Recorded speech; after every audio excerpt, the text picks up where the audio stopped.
Yo, what's up guys, welcome back. So the next festival has been announced. It's the, as you know, the normal slash rare festival. So it's basically a super budget event for, Master Duel. It should start within the next couple of days.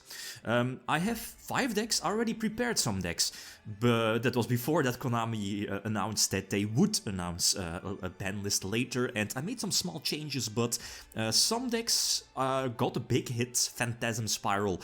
Not sure if that's still powerful enough. It's still playable, but it's not on this list.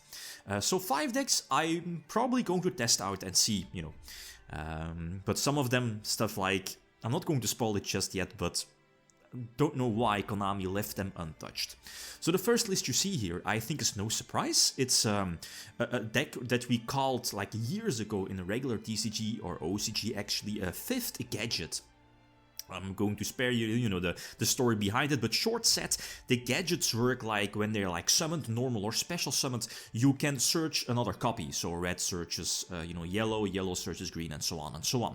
The big surprise of the deck is of course your Boot Up Admiral, which is basically a level 8, a Dark Armed Dragon-alike card, and I feel the card that I guess catches a lot of people by surprise is this card, your Infinitrack Anchor Drill, which is basically or serves the same purpose as gold and silver gadgets, so basically giving you more special summons or a gadget summon directly from the hand. Plus, your Anchor Drill also has the capability to like combine and make your machine monsters instantly a level 8. So again, that opens up, I feel, something that Konami should have hit as well for this festival, this ban list, and that's Draglubion. Draglubion is super generic, super easy, very hard to get rid of. Plus this one, Hard Earth Dragon, which is, I feel is going to be a problem, so you need to main deck stuff for that. Stuff like Smashing Ground is in there, even though Smashing Ground hits, the monster with the biggest defense, but there are other options, as you'll be seeing within the next couple of moments. But this is super straightforward, this particular deck. It's somewhat of an anti-meta deck, monsters and a lot of spells and traps. So I feel from the 5 decks here in this video, I think this is the easiest. So if you have like no clue which deck to pick up, I would definitely recommend picking this one up, because again, it's super easy, basically a stun deck. You're using your extra deck, but not that much. That's it. So as for the second deck is something that I actually had ready, but made some small changes in the end when Konami revealed their ban list earlier today, and that's this particular deck. It's Yosenju, but it's a little bit different compared to a regular Yosenju deck that you would see in like regular gameplay TCG/OCG. And that's less kaijus, and Konami also decided to hit the Tenyi package for this particular event, but I think only the Vishuda, this one is hit. It's basically combos, and Konami decided not to hit any, it's their Omni Negate is also hit, the trap card, which is not in the main deck. I mean, you could definitely main deck it. The thing is that all of these lists are not perfect, you can definitely change them if you want. But what I was saying is that, okay, Yosenju are known for like very similar to 6 Samurais, you're flooding your field with a lot of monsters, but I feel that the biggest weakness of Yosenju is that they can't play any draw cards. No Extravagance, no Card of the Mice, they're draw cards that they would play in regular formats, and I feel that's the biggest weakness of the deck. You want to get or have as many monsters as possible to flood the field, so I'm looking for other engines. Quite popular with the deck are kaijus, because you could bounce them back from your opponent's field back to your hand, and the Tenyi package. This one, the Ashuna, I believe the name is, prevents special summons other than Worm. But as you know, like all the Yosenju monsters, pretty much all of them, they give you the capability to have like an extra normal summon for another Yosenju monster, so you kind of dodge it like that. So I think this small Tenyi package in the main deck is actually quite solid, especially because of this, the Water Tenyi Spirit, like it keeps your big boss monster on the field, plus it gives you a pop against your opponent. So I feel that this small engine is definitely going to be, well, not be a problem, but it's going to be really strong, because a lot of superb cards are banned, like Lightning Storm, Harpies, Feather Duster, like the broken cards. So a lot of one for one removal is going to be rampant. And as you saw in most of my deck lists, they have stuff like Lost Wind. All the deck lists are in the video description as well, by the way. So definitely check it out if you don't know the cards all by name. So Lost Wind is definitely one of my favorite cards here in this particular format. Same for Needle Sealing. It's, I feel, a card that people won't expect. It's very similar to, you know, Dark Hole or Raigeki. Well, mainly Dark Hole. And Torrential Tribute also. I was expecting that Konami would hit those generic traps as well, but they didn't.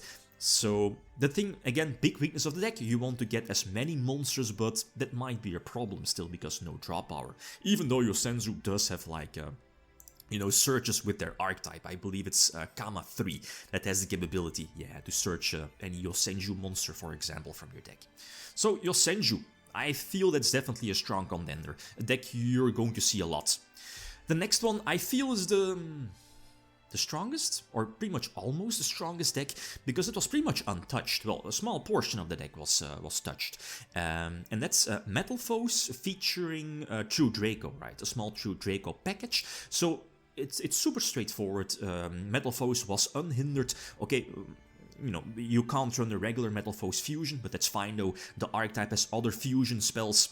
For example, you know, like full Metalfoe fusion, I guess, is the best one, the quick play one. Gives you the fusion play during your opponent's turn for something like, where is it? The Alkaist, or something like Adamante. I mean, you could add in Alkaist as well, or is that... No, that's probably like a super rare, otherwise it probably would have been in here. But Mithrilium. Mithrilium is basically this deck's boss monster, I guess. And of course, like, you know, Metalfoes are known to pop stuff face up on the field, and that's why this card is in here. Baobaboon was also ran in the TCG/OCG because you could pop like your own Baobaboon. It will trigger its effect, special summon 2 other copies from the deck to the field, and then, you know, eventually you could go for stuff like here, in this case, Cross Sheep, for example, right? But keep recycling stuff from your hand, and it's basically free fodder for your Metalfoe monsters to, you know, destroy, right? To surge their in-themed spells and traps. And then a small True Draco package. It speaks for itself, because you can search one of the continuous trap Metalfoes cards, so it's basically an instant card for any True Draco tribute summon, even though Konami did hit, I believe it was Apocalypse. Yeah, they put Apocalypse to 1. It's fine though, because you could still recycle it, and Dynamite Fighter, the level 6 one, is not allowed. You know, the rarity is too high for this particular event, but I think this is going to be a really annoying deck. Probably one of the best decks, if not the best. And yeah, something I haven't mentioned yet, and that is the last thing. Something cool is the level 7 package. Potentially, you know, get those level 7s on the field for Absolute. You know, link it away for Vortex, or is it this one? You know, free special summon, free negations. So this is definitely going to be a strong contender. Metalfoes featuring True Draco. The next one is a deck that I also had ready, but it got quite of a big hit. And I feel it's still possible, but you're kinda sacrificing some consistency, and Konami did decide to hit full. They definitely should, and they did, so that's, I guess, a good choice. But I mean, the strength of this deck, it's not, well, it's quite of a difficult deck if you have like no idea to play Metalfoes, to play Megaliths. So, you know, you just check out some tutorials on YouTube, some, you know, duel videos, but it's still effective, even though one full definitely hurts. Some techs here in the main deck, also they hit B-Thor as well, 2, I think, but 2, I mean, you're running 2 as well. But 2 techs in the deck are, first of all, Lord of the Red, which again can be ritual summoned, and same for the Blue Eyes Chaos Dragon, which is like a big boss monster. And I feel that in this particular format where decks are so restricted, outs and card removal are so restricted, I believe stuff like this, monsters that are almost unaffected by card effects or cannot be targeted by stuff, they are very, very powerful. And again, the last wins, but again, it's up to you. And plus, yep, the small rank 8 package is in here as well. You should try it, featuring Draclubion. Next up, this is my last one. I feel this is the most spiciest one. Maybe a more gimmicky one. It's not super top tier because the deck, you're not allowed to play Cyber Dragon Affinity, but Cyber Dragons. But of course, normal / rare rarity. What's the focus of the deck? The focus of the deck is, you know, you're heavily focusing on rank 5 Exceed plays.